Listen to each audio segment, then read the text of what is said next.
अस्सलाम वालेकुम। जी स्टूडेंट्स, आज आपको मैं ये बताऊंगी कि आपने अपना वाइवा कैसे प्रिपेयर करना है, प्रैक्टिकल आपने कैसे राइट अप करना है और क्या क्या आपके पास आपके प्रैक्टिकल में जो पोर्शन आएगा वो किस किस पोर्शन में से आएंगे, यानी कि क्वेश्चंस आपके किस पोर्शन से आएंगे। यहाँ पर आपके पास है Word, Excel, X and C language, ये चार के चार पार्ट, यानी कि 4 पार्ट्स आपने लाजमी प्रिपेयर करने हैं, क्योंकि आपके जो क्वेश्चंस आएंगे वो इन्हीं में से होंगे। और ये मार्क्स डिस्ट्रीब्यूशन में ऑलरेडी आप लोगों को बता चुकी हूँ कि क्या है आप लोगों की। अब वाइवा कैसे आपने प्रिपेयर करना है और प्रैक्टिकल की तैयारी जी किस तरह से करनी है, ये कैसा क्वेश्चन है जो कि अक्सर स्टूडेंट्स के लिए बहुत ज़्यादा उनको कंफ्यूज कर रहा होता है कि हम कैसे प्रिपेयर करेंगे। How to prepare practical and viva, और ऐसे कौन सी मिस्टेक्स हैं जो स्टूडेंट्स अक्सर इसमें परफॉर्म कर देते हैं, जो कि आप लोगों ने वो मिस्टेक्स आपको मैं यहाँ पर बताऊंगी कि आपने इस तरह की कोई भी मिस्टेक्स परफॉर्म नहीं करनी। अब आपके पास सबसे पहले आप लोगों ने अच्छी तैयारी करनी है। स्टूडेंट्स प्रिपेयर नहीं करते और एक हमारी यहाँ पर ह्यूमर या ये समझ लीजिए एक मिसकॉन्सेप्शन पाई जाती है कि हम प्रैक्टिकल बगैर तैयारी के जाकर परफॉर्म कर लेंगे, दे देंगे और मार्क्स लग जाएंगे। ऐसा नहीं होता। जब तक का जितना आपकी प्रिपरेशन होगी उतने आपको अच्छे मार्क्स मिलते हैं। अब आपने मार्क्स इसकी प्रिपरेशन के लिए सबसे पहले क्या चीज़ें आपने प्रिपेयर करनी, कुछ पॉइंट्स हैं जो मैंने नोट डाउन किए हुए हैं आप लोगों के लिए। सबसे पहले ये है कि प्रिपेयर आपने करना है अपने तमाम प्रोग्राम्स को, सी लैंग्वेज के जितने भी प्रोग्राम्स हैं, चैप्टर नंबर 10, 11 और 12, जस्ट 3 चैप्टर्स हैं, इनके तमाम प्रोग्राम्स को अच्छे तरीके से प्रिपेयर करने हैं। देखिए 14 मार्क्स आपके ये कैरी कर रहा है सी लैंग्वेज का पोर्शन। अगर आप ये प्रोग्राम्स अच्छे तरीके से प्रिपेयर आपको हो जाते हैं, देन इट्स मीन कि आपके 14 मार्क्स यहाँ से कंप्लीट हैं। और एक 1 मार्क्स अगर वाइवा का भी इसमें से एक क्वेश्चन भी पूछा जाए तो वो 15 मार्क्स आप इजीली यहाँ से ले सकते हैं। नेक्स्ट आपके पास है कि एम एस एक्स का प्रैक्टिकल आपने कैसे राइट डाउन करना है, उसका मैंने सैम्पल ऑलरेडी आपके पास आज शेयर कर दिया है। आपने क्या करना है, जो भी आपके पास प्रैक्टिकल हो वो एम एस एक्स से रेलिवेंट हो, वो वर्ड का हो या एक्सेल का, आपने उसको प्रॉपरली राइट डाउन करना है। इसके ईच एंड एवरी स्टेप को आपने राइट डाउन करना है कि कैसे आपने किस पर आपने क्लिक किया, देन आपने किस पर क्लिक किया और फिर आपने किस तरह से करके स्टेप बाय स्टेप तमाम अपने उस प्रैक्टिकल को परफॉर्म किया है। थर्ड नंबर पे आपके पास आ जाता है कि प्रिपेयर आपने करने हैं शॉर्ट क्वेश्चंस। वाइवा की तरफ ये अब हम मूव कर रहे हैं कि वाइवा के लिए आपने जो शॉर्ट क्वेश्चंस और बेसिक कॉन्सेप्ट्स जो है ना तमाम चैप्टर्स के, वो तैयार करनी है। अक्सर स्टूडेंट्स ये कहते हैं कि अच्छा अब क्या हमें दोबारा से सारी बुक पढ़नी पड़ेगी, तो ऐसा ही है।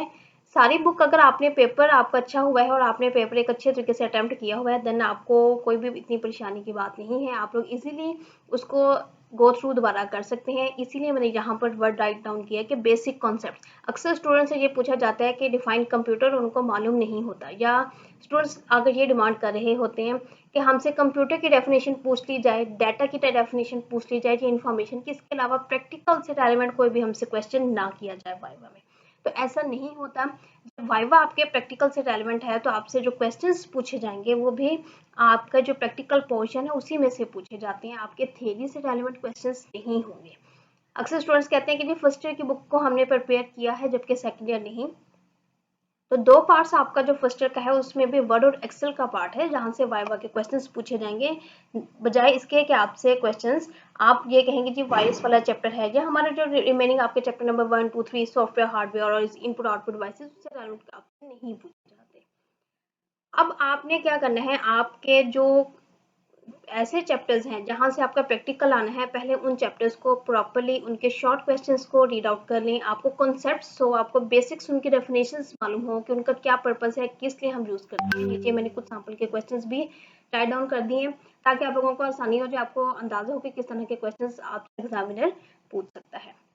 प्रैक्टिस, प्रैक्टिस एंड प्रैक्टिस जी, जितनी ज़्यादा आप प्रैक्टिस करेंगे उतना आपका जो प्रैक्टिकल है वो अच्छा होगा। अगर आप ये कहते हैं कि जी हम पढ़ें भी ना और हमारा प्रैक्टिकल अच्छा हो जाए, तो ऐसा नहीं होता। Paper thoroughly find accurate then ask examiner. अक्सर स्टूडेंट्स अगर कंफ्यूज होते हैं, उन्हें मालूम नहीं होता कि ये पेपर आ गया है, पेपर को देखते साथ ही ये पेपर तो बहुत टफ है, ये तो हमारा आउट ऑफ सिलेबस आ गया है, कुछ कुछ भी इस तरह से नहीं होता। पहले कंप्लीटली आप पेपर को पढ़ें, उसमें तमाम इंस्ट्रक्शंस राइट डाउन होती है। एक आपके 75 मिनट्स आपके पास होंगे जो आपने रिटर्न वर्क करना है। जब रिमेनिंग 75 मिनट्स आपके पास जो होंगे उसमें आपने क्या वर्क परफॉर्म करना होगा, आपने प्रैक्टिकल अपना परफॉर्म करके दिखाना होगा। बाकी जो रिमेनिंग कुछ मिनट्स रह जाते हैं वो उन मिनट्स में आपका वाइवा कंडक्ट होता है। तो आपने क्या करना है, पहले पेपर में जितनी इंस्ट्रक्शंस आपको दी हुई हैं कि आपके पास क्वेश्चन नंबर 1 है, उसमें चॉइस होगी, आपने एक अटेम्प्ट करना है, क्वेश्चन नंबर 2 में चॉइस होगी, एक अटेम्प्ट करना है, क्वेश्चन 3 और सिमिलरली क्वेश्चन 4। तो पेपर को आपने रीड कर लेना है अच्छे तरीके से। पेपर आप अच्छी तरह से रीड कर लें, फिर भी आपकी कोई क्यूरी हो तो देन आपने एग्जामिनर से पूछना है, अपने दाएं बाएं आगे पीछे वालों से पूछने से गुरेज करें, क्योंकि आप जैसे स्टूडेंट्स हैं वैसे ही वो स्टूडेंट्स हैं, किसी को इतनी क्लियर इंस्ट्रक्शंस के बारे में नहीं आइडिया होगा जितना एग्जामिनर को। क्लियर हो गया।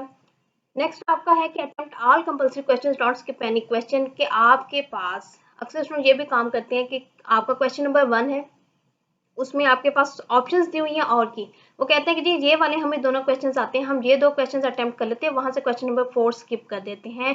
तो आपको उन दोनों को अटेम्प्ट करने पर भी वही एक क्वेश्चन के मार्क्स मिलेंगे, यानी कि जो एक्स्ट्रा मार्क्स आप क्वेश्चन आप अटेम्प्ट कर रहे हैं उसके कोई मार्क्स नहीं होते। तो इस तरह की कॉमन मिस्टेक्स जो स्टूडेंट्स करते हैं आपने वो परफॉर्म नहीं करनी। आपने क्या करना है, आपने तमाम क्वेश्चन जो कि कंपल्सरी, यानी कि क्वेश्चन 1 2 3 4 4 के 4 क्वेश्चन आपने अटेम्प्ट करने हैं, और जो ऑप्शंस उनमें से दिए उनमें से कोई एक करना होगा। नेक्स्ट आपके पास है, if you didn't know answer of any question during viva, viva में अक्सर स्टूडेंट्स को क्वेश्चंस के आंसर्स नहीं मालूम होते, तो आपने क्या करना है, आपने उनके साथ आर्गुमेंट्स नहीं करने अपने एग्जामिनर से, ना ही उनको इस तरह के कोई लेम एक्सक्यूजेस आपने प्रोवाइड नहीं करने कि हमें तो मालूम नहीं, हमने तो पढ़ा नहीं, हम कहीं चले गए थे, एक्सेट्रा एक्सेट्रा। बहुत सारे लेम एक्सक्यूजेस होते हैं स्टूडेंट्स के पास, तो इस तरह के अप्रोच करने से गुरेज करें। जो आपको आता है, टू द पॉइंट आता है, आप उसको आंसर करें। कुछ अगर आप तैयारी करके जाएंगे, प्रिपरेशन करके जाएंगे, तो ऐसा नहीं हो सकता कि आपको वाइवा ना आता हो। Reach at time to your centre. अक्सर स्टूडेंट्स लेट पहुंचते हैं 5 मिनट 10 मिनट्स, और अक्सर अगर इस तरह से हो कि आप हाफ आवर लेट हो गए हैं, तो ये आपके लिए भी टेंशन का बायस होता है और आपके एग्जामिनर के लिए भी, क्योंकि आपको फिर टाइम उतना ही मिलेगा, टाइम आपको एक्स्ट्रा नहीं मिलता होता। तो आपने अपने सेंटर पर टाइमली पहुंचे ताकि आपको किसी भी किस्म की परेशानी का सामना ना करना पड़े। और बी कॉन्फिडेंट, अगर आप तैयारी करके जा रहे हैं तो बी कॉन्फिडेंट, आपको पेपर आता होगा, पेपर में कुछ भी इस तरह की चीजें नहीं आएंगी कि जो आपको ना आती हो।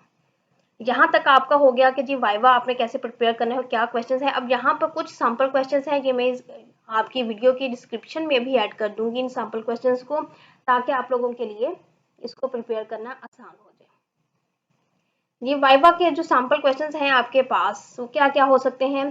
जो मेजर आपके पास सैंपल क्वेश्चंस होंगे, define computer, why we use MS Word, हम माइक्रोसॉफ्ट ऑफिस वर्ड को क्यों इस्तेमाल करते हैं, इसका मकसद क्या है, किन पर्पस के लिए आप यूज कर रहे हैं। आप रिटन डॉक्यूमेंट्स है, आपने लेटर टाइप करना है, आपने असाइनमेंट्स बनानी है, आपने एप्लीकेशन राइटअप करनी है, तो इस तरह के तमाम काम के लिए हम एमएस वर्ड को यूज कर रहे हैं। इसके एडवांटेजेस, एक्सटेंशन क्या है एमएस वर्ड की, डॉट डॉक्स, डीओसीएक्स, ठीक है। एक्सेल के आपके पास एक्सटेंशन क्या है, एक्सेल एक्स एक्स आ जाएगा, एक्स एक्स की आपके पास क्या है, डॉट एमडीबी। तो ये एक्सटेंशन है इनकी, आपने वो आपको वो मालूम हो जाए, साथ जब आप फाइल को सेव करते हैं तो लिखी हुई आ जाती हैं। What is the use of Excel, Excel का क्या वर्क है, कहाँ पर यूज किया जाता है, इसको क्यों इस्तेमाल करते हैं, एक्टिव सेल हमारे पास कौन से हैं, पैसिव सेल हमारे पास क्या है। तो ये जो इस तरह के क्वेश्चंस अब आप देख रहे हैं कि जिस आपके प्रैक्टिकल के पोर्शंस में से पूछे जा रहे हैं, कितनी, how many rows and columns in one Excel sheet, how many by default sheets show in one workbook. तो ये तमाम क्वेश्चंस मैं आपको डिस्क्रिप्शन में प्रोवाइड कर दूंगी, आपने क्या करना है, इनको प्रिपेयर करना है अच्छे तरीके से इन तमाम क्वेश्चंस को। होप्स हो कि आपका जो वाइवा है वो इनमें से ही कोई ना कोई क्वेश्चन लाजमी है वो आपसे पूछ सकते हैं और आ जाएगा। बेस्ट ऑफ लक, प्रिपेयर करें, जितनी ज़्यादा प्रिपरेशन करेंगे उतना अच्छा आपका प्रैक्टिकल परफॉर्म होगा।